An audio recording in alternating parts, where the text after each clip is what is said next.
자, 그 다음에 126페이지 소유권 보세요. 소유권. 상린관계 53번에 1번 보시면 통상의 경계표 담을 설치하는 경우에 그 설치 비용, 그 다음 측량 비용, 이거는 쌍방이 절반에서 부담한다. 측량 비용은 토지 면적에 비례합니다. 측량 비용은 토지 면적에 비례해요. 그 다음에 이번에 건물 축조할 때 특별한 간섭이 없다면은 경계로부터 얼마 이상? 반미터입니다. 반미터. 반미터. 그 다음에 3번에 지하실 공사할 때 뭐 저수조를 만들겠다, 그죠? 저수조 이런 거 만들 때 지하실 공사할 때 그 깊이 반 이상의 거리를 둬야 돼요. 그 깊이 반 이상. 일반적인 그냥 지하시설은 경계로부터 2m 두면 돼요. 일반적인 지하시설은 경계로부터 2m 거리 두면 되는데, 근데 저수조 같은 거 이런 걸 설치한다면 깊이 반 이상의 거리를 둬야 돼요. 만약에 10m 판다 이러면 5m 거리 둬야 돼요.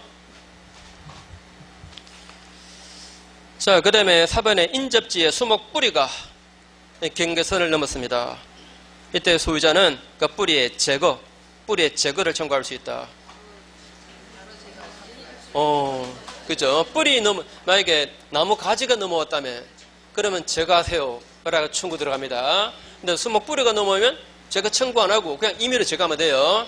수목 뿌리가 넘으면 그냥 일방적으로 제거하면 됩니다. 그래서 들렸고, 5번에 토지 소유자는 처마물이 이웃에 직접 낙하 안 하도록 적당한 시설을 해야 된다. 뭐 당연한 말이죠, 그죠? 그 다음에 54번에 기억 보시면 상린관계는 법률상 당연히 생기는 것이고, 상린권은 그 기초가 되는 권리관계가 존속하는 한 따로 독립해서 시효로 소멸하지 않는다. 자, 상린권 자체는 소멸시 걸리지 않습니다. 기초가 되는 물건은 만약에 지상권이면 소멸시 걸릴 수 있어요. 그러나 소유권이면 소멸시 안 걸릴 거고. 자, 한 번만 더. 만약에 A 소유 땅, 여기 B 소유 땅, 여기 G 토지 통일권이 있을 때, G 토지 통일권 요것만 따로 소멸시효 걸린다 안 걸린다? 안 걸립니다. 소유권이 있는 한. 만약에 지상권자도 상림권이 있을 수 있어요, 없어요? 있습니다, 그죠? 이 토지의 용의권자에게 또는 전세권자에게도 또는 임차인에게도 이런 상림권을 인정해요, 그죠? 이때 지상권에 기한 상림권, 요거 자체는 소멸시 안 걸립니다. 그러나 요거는 소멸시 걸리니까, 이거 소멸시 걸리면 그러면 자동으로 소멸하지만 요것만 따로 떼어서 소멸시 걸리지는 않습니다. 요게 지역권과 달라요. A 소유 땅에 B 소유 땅에 여기에 통행 지역권이 있다면, 통행 지역권이 있을 때 말입니다. 이 자가 이 땅의 소유자고, 이때 요것만 따로 소멸시효 걸립니다. 지역권은 20년간 여기가 통행 안 하면 이 지역권이 시효로 소멸해버려요. 그러나 상림권은 따로 소멸시효 걸리지 않습니다.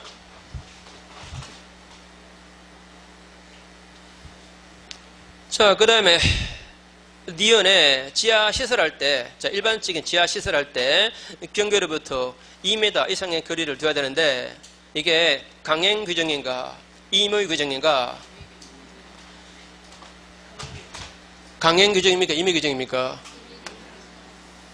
자, A 소유 땅입니다. B 소유 땅이고, 원래 A가 B 땅을 통하지 않으면 이 공로로 나갈 수 없다거나 또는 나가는 길이 있다 하더라도 너무 멀어서 과다한 비용이 드는 경우라면 옆에 땅을 지나갈 수 있습니다. 그죠? 그러니까 주의토지 통일권이죠. 법에 그렇게 정해져 있는데 둘이 합의했습니다. 이거 인정하지 말고 그냥 당신이 임차하라고. A가 알겠습니다. 제가 임차하겠습니다. 약정해도 괜찮아요.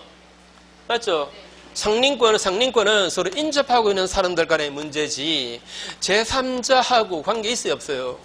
제3자와 관계 없는 거니까 민법에 있는 조문하고 다르게 약정해도 괜찮아요. 맞죠? 그죠? 제3자와 관계없는 거니까. 그래서 상린관계에 관한 법 조문은 원칙적으로 뭐다? 임의 규정입니다. 자기들끼리 그냥 정하면 돼요, 그냥. 그 다음에 디귿에 G 토지 통행권은 이미 기존의 통로가 있더라도 그것이 땅의 토지의 이용에 부적합해서 실제로 통로로서 충분한 기능을 하지 못하는 경우에도 인정이 된다. 어때요? 자, A 소유 땅입니다. B 소유 땅이고 원래 G 토지 통행권이 이렇게 있습니다. 그런데 B가 이 땅의 이용 방법을 바꾸는 바람에 여기를 지나가기가 상당히 힘들어졌습니다. 그러면 통행권 다시 인정받을 수 있습니다. 그러겠죠, 그죠? 또 이런 것도 있겠죠. 자, A 소유 땅입니다. B 소유 땅입니다. 자, G 토지 통행권이 이미 생겨난 상태, 통로도 이미 다 개설했습니다. 그래도 옆에 길이 나버리면 이건 그냥 사라지는 거예요. 맞죠, 그죠? 그러니까 G 토지 통행권은 항구적으로 뭐 변함없이 계속 있는 게 아니에요. 경우에 따라서 바뀌기도 하고 소멸하기도 하고 그래요.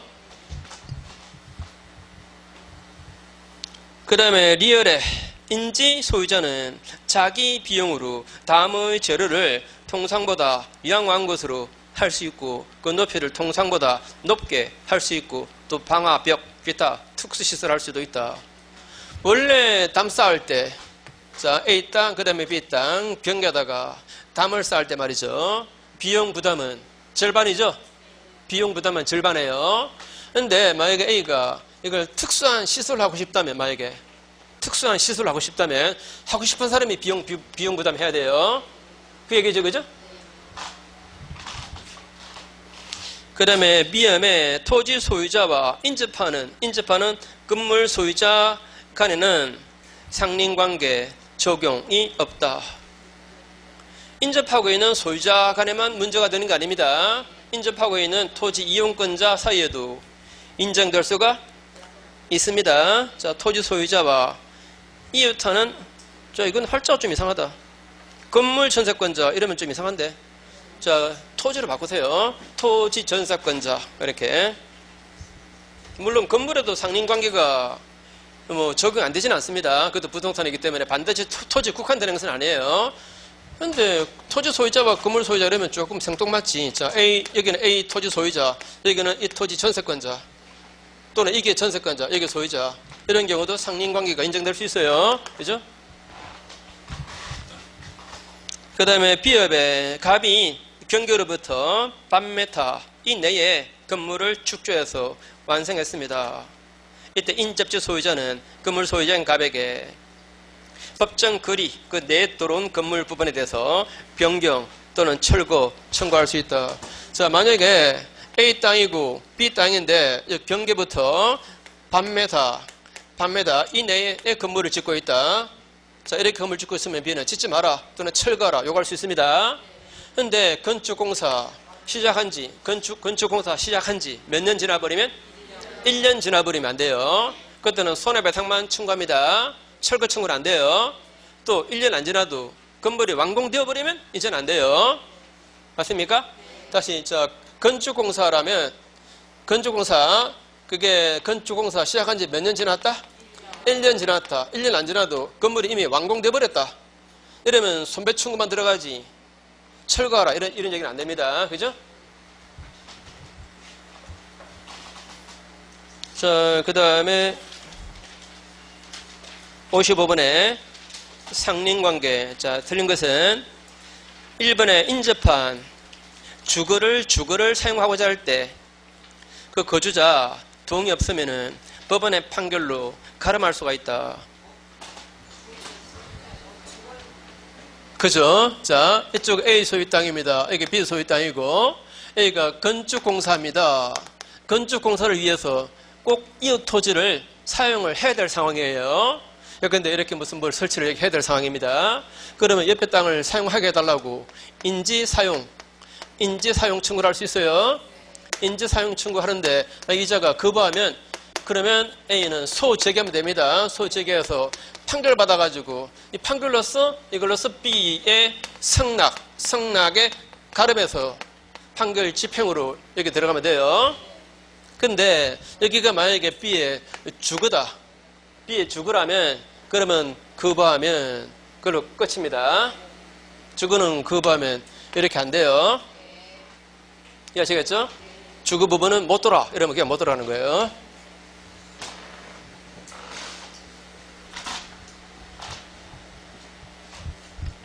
자, 그 다음에 2, 3, 4, 5 뭐 다 나온 얘기고 쉬운 거고 56번에 틀린 것은 3번 한번 읽어보시고 OX 써보세요. 3번.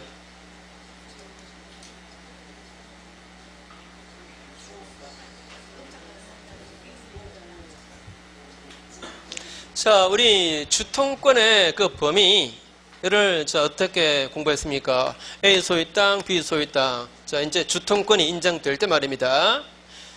현재 이 땅의 용도에 맞게끔 통로가 인정된다 그랬죠? 이 토지의 이용 상황에 맞는 통로가 인정됩니다. 그죠? 그래서 여기가 만약에 농지라면, 작은 농지라면 농로 정도, 아주 큰 농지라면 트랙터가 지나갈 수 있을 정도. 그래서 이 토지의 용도에 필요하다면, 꼭 필요한 경우라면 차량 통행이 가능한 그런 통로도 인정될 수 있는 거예요. 여기가 아주 큰 땅이다. 그죠? 아주 큰 땅이다. 그러면 차량 통행이 가능한 그런 통로도 인정돼요. 다만 별로 큰 땅도 아닙니다. 그냥 작은 집입니다. 그런데 이렇게 차를 가져가는 게 더 편하다는 이유로 차량 통행이 가능한 통로가 인정되지는 않습니다. 그죠? 이렇게 지나가는 게 더 편하다는 것 때문에 인정되지는 않아요. 옆에다가 세워놓고 그냥 들어갈 수 있으면 여기 세워놔야 됩니다. 가지고 들어가면 안 돼요. 아무튼 이 땅의 용도에 적합한 정도라면, 그러면 꼭 필요하다면, 그러면 차량 통행이 가능한 그런 통로도 인정될 수 있어요. 그 다음에 4번에 주의 토지 통행권에 관련해서 동시 분할로 인한 때에도 그 수분양자 간에 무상 통행권이 인정된다. 따라서 토지의 직접 분할자 또는 일부 양도 당사자 뿐만 아니고 포위된 토지 또는 피통행지의 특정 승계내에게도 적용된다. 앞에 문장은 무슨 말인지 잘 모르겠죠? 첫 문장 말입니다. 첫 문장 잘 모르겠죠? 뒷문장 어때요? 뒷문장.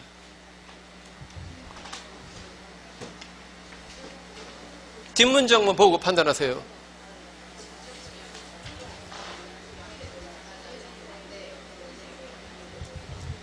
자, 여기 보세요. 원래 무상통행권은 이런 거잖아요. 이게 갑하고 을 공유 땅입니다. 이쪽에 길이 있어요. 공유 땅이니까 갑도 을도 따로 통행권은 필요 없는 겁니다. 다 자기 땅이니까. 그런데 공유 토지가 분할되는 바람에 이쪽은 통로가 없어요. 그러면 이제 무상 통행권이 인정됩니다. 그죠? 이때는 보상 안 해요. 무상 통행권입니다. 무상 통행권. 이런 문제는 원래 이 땅이 단독 소유 땅인데 그중에 일부를 잘라서 갑에게 팔았을 때도 같은 문제가 생겨나겠죠. 이때도 무상 통행권이 인정됩니다. 이때도 무상이에요. 근데 무상 통행권은 직접 일부 양도 당사자, 직접 분할자 사이에서만 인정합니다. 이 땅의 특정 승계인에게는 무상 통행권을 주장 못해요. 이 땅의 특정 승계인도 무상 통행권을 주장할 수가 없습니다. 그죠? 자, 그럼 맞는 말입니까? 틀린 말입니까? 틀린 말이죠. 특정 승계인에게는 인정 안 해요.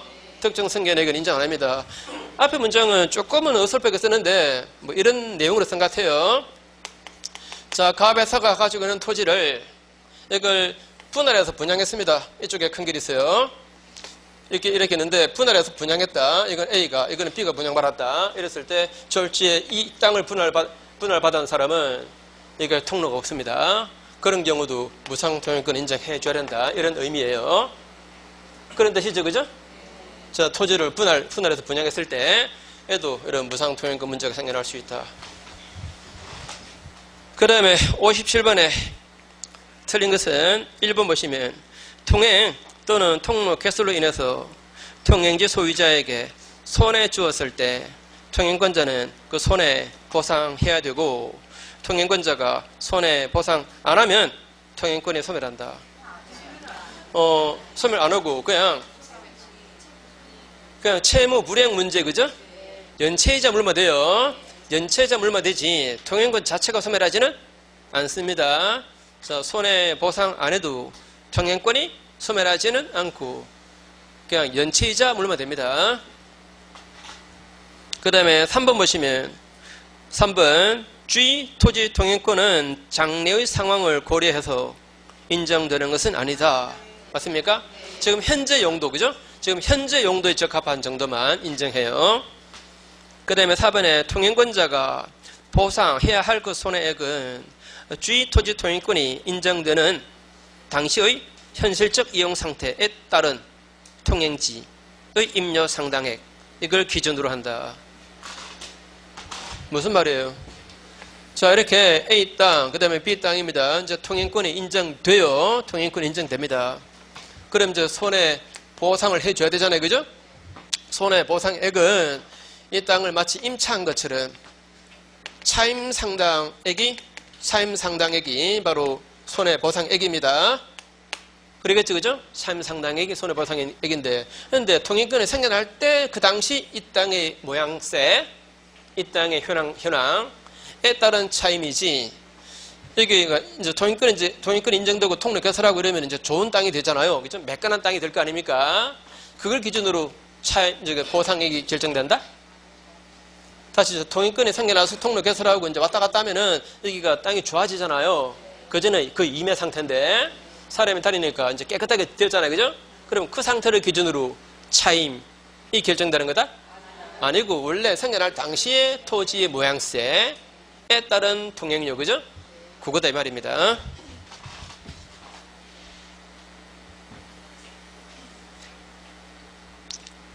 자, 그래서 이제 5번도 같은 말입니다. 주통권이 인정되어서 통행하고 있습니다. 그 사정만으로 그 통행지를 도로로 평가해가지고 산정한 임료 상당액, 이게 손해액이 되는 것은 아닙니다. 맞죠? 원래 상태가 상당히 좀 안 좋은 상태입니다. 근데 이 자가 탄에서 이제 기회를 냈으니까 매끈해졌죠, 그죠? 그럼 그 상태를 기준으로 손해액이 결정되는가? 아니다 이 말입니다. 그 다음에 뒷페이지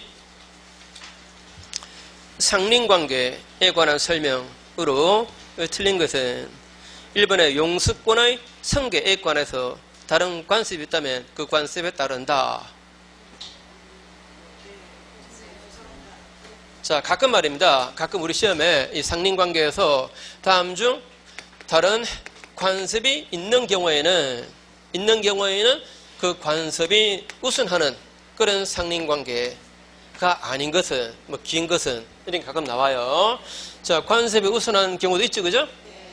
관습이 우선하는 경우는 몇 가지가 있는데 공통점은 두 개입니다. 첫째, 물입니다. 물에 관한 상린관계는 어때요? 물은 오래전부터 흘러왔겠죠, 그죠? 그럼 그 물 이용이라든가 그 문제에 관해서 그 지역 사람들에게 관습이 생겨날 수 있죠, 그죠? 그래서 물에 관한 상린관계는 관습이 우선하는 경우가 많아요. 또 한 개는 경계입니다. 경계에 관해서 그 지역에 만약에 그 동네에 무슨 관습이 생겨났다면 그 관습이 우선해요. 자, 딱 두 개입니다, 이렇게. 자, 그래서 오른쪽에 보세요. 오른쪽에 밑에 해설 보세요. 해설. 자, 1번에 소통공사에 대한 비용부담. 소통공사에 관한 비용부담. 그 소통공사, 뭘 소통하는 거죠? 자, 그것도 조금, 물이 이렇게 흘러갑니다. 이렇게 흘러가요. 여기는 A 소유 땅이고, 여기는 B 소유 땅이면, B 소유 땅이면, 여기가 고지, 여기는 저지, 맞습니까? 물이 이렇게 흘러가니까. 이랬을 때, 저 고지 소유자도 저지 소유자가 필요한 그 물, 그걸 이렇게 막아서는 안 되겠죠, 그죠? 또 저지 소유자도 흘러오는 물을 이거 막아버리면 이거 침수될 거 아닙니까, 그죠? 서로 못 막아요. 근데 이게 어떤 이유로 만약에 막혔다, 폐색되었다. 그러면 이걸 소통시켜야 될 거 아닙니까? 그 소통, 그 비용 말입니다. 이거 우리 법 조문에 따르면 누가 부담한다? 고지 소유자가 부담해요. 그런데 이 동네는 늘 저지 소유자가 부담하는 게 관습이라면 그럼 관습에 따라요. 맞죠, 그죠? 관습이 따라. 이 물이니까 물에 관해서는 관습이 생겨날 가능성이 많아요. 그 다음에 2번 저수, 배수, 인수를 위한 공작물에 대한 공사 비용 부담. 자, 이것도 물입니다. 그냥 간단하게. 다 물이죠. 그죠? 자, 물에 관해서는 이것도 공사 비용 부담에 관해서 그 지역에 관습이 있으면 그럼 관습에 따른다. 그 다음에 수류 변경. 수류 변경 어떤 경우죠? 수류 변경. 물길을 바꾸는 거죠. 그죠? 물길을 바꾸는 겁니다. 자, 물길을 바꿀 때 예를 들어서 만약에 여기는 A 땅, 여기는 B 땅. 이제 물이 이렇게 흘러가고 있습니다. 그랬을 때 A가 물길을 이렇게 바꾸겠다 이러면 됩니까? 안 되잖아요. 그죠? 그죠? 만약에 A 땅 사이를 지나간다면 바꿔도 괜찮겠지. 그죠? 그런데 이렇게 막 바꾸면 안 되는데 이것도 그 지역의 말입니다. 관습이 있으면 그 관습에 따라요. 이거 물이기 때문에.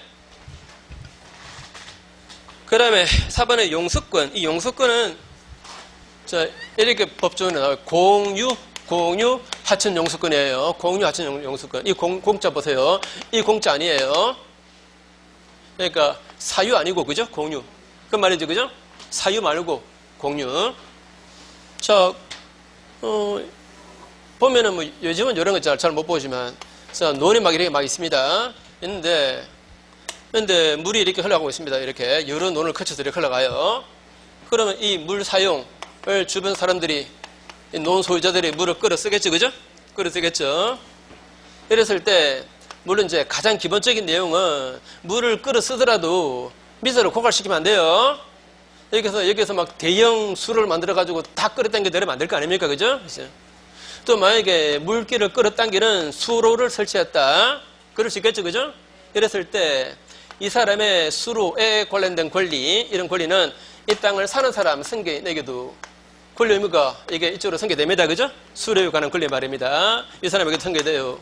그런데 이것도 오래전부터 물이 흘러왔으니까 이 물 사용에 대해서 이 지역에 관습이 있다면 그 관습에 따라요. 그죠? 자, 그게 그 용수권에 관한 관습이고, 그 다음에 경계표 담 설치하고 그 비용 부담까지 다 그래요. 자, 이렇게 A 소유 땅, B 소유 땅, 여기 경계선이 있으면 여기다가 담을 쌓을 수 있죠. 그죠? 담 쌓을 때 비용 부담은 절반이죠. 다만 청량 비용은 토지 면적에 비례하죠. 이때 담 설치 여부, 그 다음에 비용 부담에 관한 것들, 이 지역에 관습이 있다면 그 관습이 우선하게 됩니다. 그 다음에 6번 경계선 부근에 건축할 때, 아까 경계선 근처에서 건물 지을 때, 자, A 소유 땅, B 소유 땅 경계 있습니다. 경계선 부근에서 건물 지을 때 경계로부터 얼마 이상의 거리? 반메타 이상의 거리를 두라 그랬죠. 이것도 다른 관습이 없으면은 반메타 이렇게 나옵니다. 다른 관습이 없다면 반메타 거리를 두라라고 되어 있습니다. 그러니까 관습이 있으면 관습대로 하는 거예요. 자, 이거 전부 다 경계에 관한 거죠. 그죠? 그러니까 지금 7번, 8번 보지 마시고 1번부터 6번까지 중에서 1번에서 4번은 다 뭐죠? 다 물이죠. 그죠? 물. 그 다음에 5번, 6번은 경계에 관련 거죠. 그죠? 경계 관련된 겁니다. 자, 그렇게 기억하시면 그러면 좀 기억이 쉬워요. 그래서 다시 왼쪽에 2번 지문에 인지 사용 청구권에 관해서 관습의 우선 적용에 관한 조문 있습니까? 없습니까? 인지 사용 청구가 아까 뭐라 그랬죠? 자, A가 건축공사 때문에 옆에 땅을 꼭 사용을 해야 된다. 이러면 옆에 땅을 쓰게 해달라고 인지 사용 청구할 수 있잖아요. 이거는 뭐 관습 이런 말 없습니다. 관습 우선한다 이런 말 없어요. 그 다음에 3번에 소통공사. 자, 소통공사. 그 비용 부담. 자, 원래 누가 했죠? 고주 소유자, 그죠? 고주 소유자가 부담했습니다. 그런데 이것도 다른 관습이 있다면 그 관습에 따라요. 그 다음에 4번에 경계표 담 설치 또는 그 비용 부담까지도 다른 관습이 있으면 그 관습이 우선해요. 그 다음에 5번에 수리 변경에 관해서 자, 관습의 우선 조문 있어요? 없어요? 있죠, 그죠? 관습이 우선합니다. 있으면, 관습이 있으면 관습이 우선해요. 그 다음에 59번에 첨부. 자, 첨부도 이것도 요즘은 시험 출제가 조금은 좀 덜 되는 편이죠. 그래서 강의 시간에서 별로 중요하게 다루지 않았는데, 자, 첨부에는 총 3가지가 있죠. 부합, 혼화, 그 다음에 가공. 그러니까 세 가지가 있습니다. 부합은 뭐 어떤 겁니까? 그런데 A 소유 땅에다가 B가 나무를 심었다. 나무를 심었습니다. 나무를 심었을 때 만약에 무단으로 심었다면 이 나무 소유권은 땅 소유자에게 넘어가 버립니다. 맞습니까?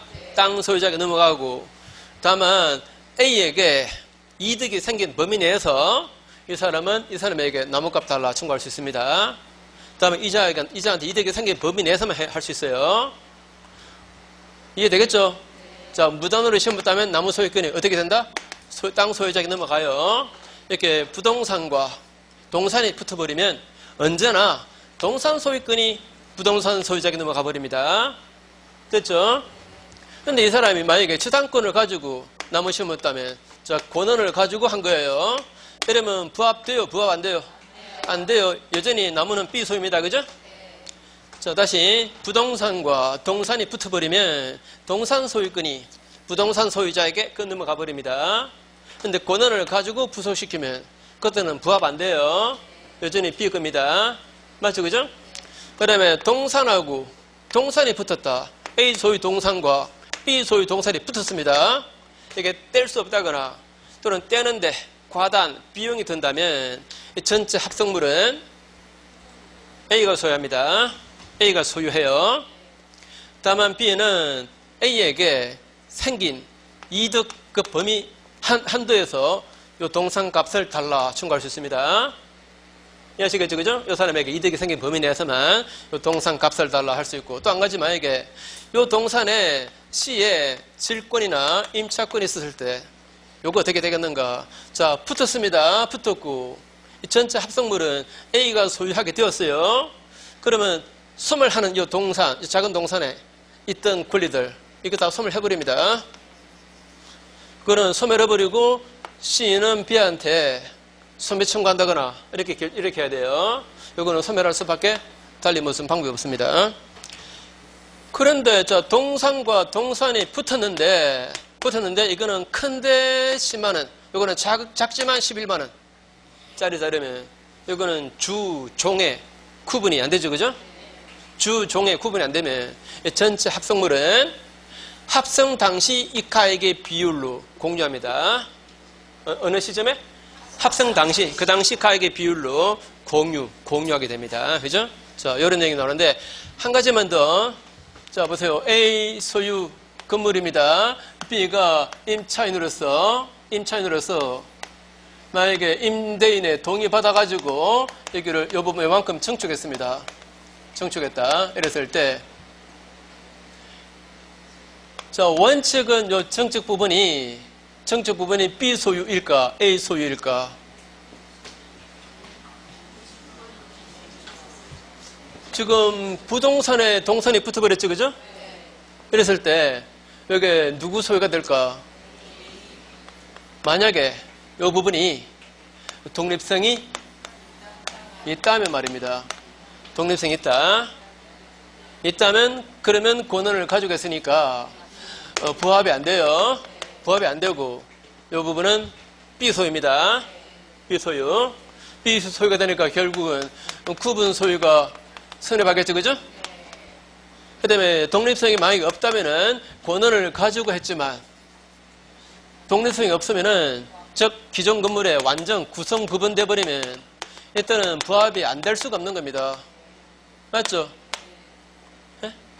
독립성이 없으면은 완전 구성 부분돼 버리면, 일단은 부합이 안 될래야 안 될 수가 없는 거예요. 가장 쉬운 거. 임차에서 건물주 동의받아가지고 붙였다 하더라도 붙인 것이 만약에 벽지다. 동의받아서 붙였습니다. 근데 그 벽지입니다. 벽지. 그때 임차인이 벽지는 내 거다. 이러면 돼요? 말도 안 되잖아요. 그죠? 이거는 건물이 완전 구성 부분 돼버렸죠. 그죠? 일단은 어쩔 수 없이 건물주에게 넘어가는 거예요. 맞죠? 자, 권한을 가지고 있다 하더라도 독립성이 없다면 말입니다. 그때는 부합이 돼버립니다. 그죠? 요 얘기. 그 다음에 혼화, 이거는, 자, 이렇게 해볼게요. A 소유의 벼, 그 다음에 B 소유의 보리. 이게 섞여버렸습니다. 이거 섞였어요. 자, 이거 분리할 수 있습니까? 없습니까? 완전히 섞였다니까. 그 보리쌀만 이렇게 쭉쭉 집게로 뽑아낸다는 것은 이거는 현실적으로 불가능한 일이죠. 그죠? 그죠? 뽑아낼 수는 있겠지만 비용 생각하면은 의미도 없는 겁니다. 그러면은 만약에 배가 이만큼이고 보리는 이만큼이라면 전체는 A 소유가 되는 거예요. A 소유.